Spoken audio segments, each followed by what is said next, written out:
Hi, this is Greg with California GSP Rescue, and I'm here with Chasser and Castro. Not one, but two dogs we recently rescued from a high-kill shelter in the Central Valley. Both of them showed up. Chaser was the first one in.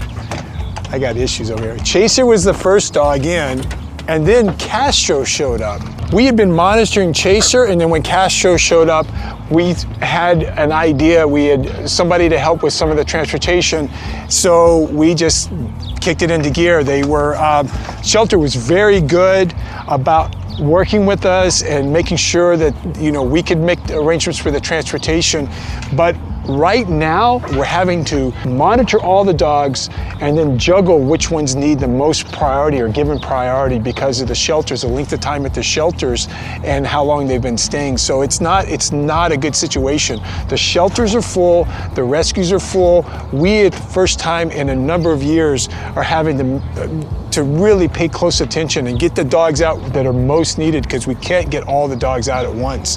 The shelters that don't have good adoption programs, we're focusing on those dogs because those dogs have the highest percentages of being euthanized. So those are the dogs we want to get out. And we can get the other dogs out, but it's just a matter of timing and resources, which we don't have all the resources to get all the dogs at one time.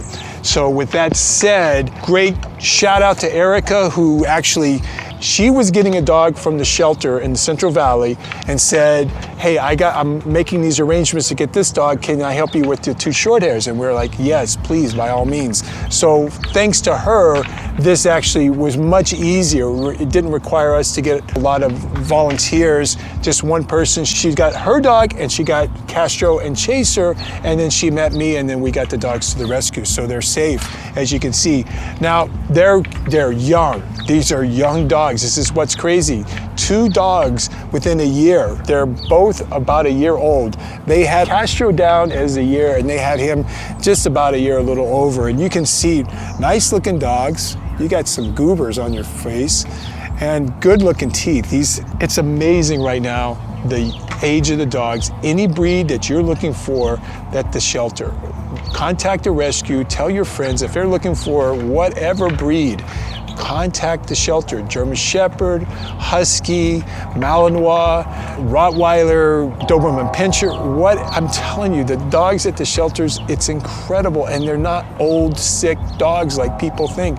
A lot of these dogs are just young and people didn't have the time for them. That's what we're seeing. So Erica got the dogs and we met at Charlie Brown's on the Pear Blossom Highway. It was funny because this little guy, Chaser, he saw the cat and he's climbing through the fence, although the cat had moved and the cat was over closer to the building, and that's when Castro saw the cat and he knew immediately, like, that's a small furry animal. So don't know there'll be cat-friendly dogs for cat-friendly homes or cat-friendly dogs for homes for cats, but you can see they're really sweet. Look at this. So easy. Oh, you don't want a treat? Yeah, you do. Yeah, you do. Now he's gonna help himself. This is like the treat buffet. So Chaser is, oh, what are you doing? Chaser is already neutered. We need a couple evaluations with him, although he's good with other dogs. These guys did not come into the shelter together. They do not need to be adopted together. You wanna get that cat, don't you? Yeah, you want to get that cat. And as soon as he's neutered, he'll probably be ready to go. We'll have him evaluated. With that said, big thanks to the Rescue Heroes. I just filled the truck bed up with dog food thanks to the Rescue Heroes. Not easy right now because there's a dog food shortage. If you've noticed that you don't see as much dog food, we buy our dog food from one place. I had to go to a couple places a day to fill it up, but it's tough. But we're managing and we appreciate the Rescue Heroes. You make it that much more easier for us, and we greatly appreciate your support. And the donations, a lot of people have donated to help with medical bills, the minor medical bills we've had, and just caring for the dogs. That's greatly appreciated right now. It's just something we don't have a fundraiser this time of year, and those donations really help us out. Thank you both. Remember, get those adoption applications in. These dogs won't be here long. As soon as these dogs are available for adoption, I imagine they'll be here, less than a couple of weeks. One time we get the application set up, they're gonna be gone. So look at this. Oh my goodness, look at you. How can you say no to that? You are something else. All they want is some love and treats.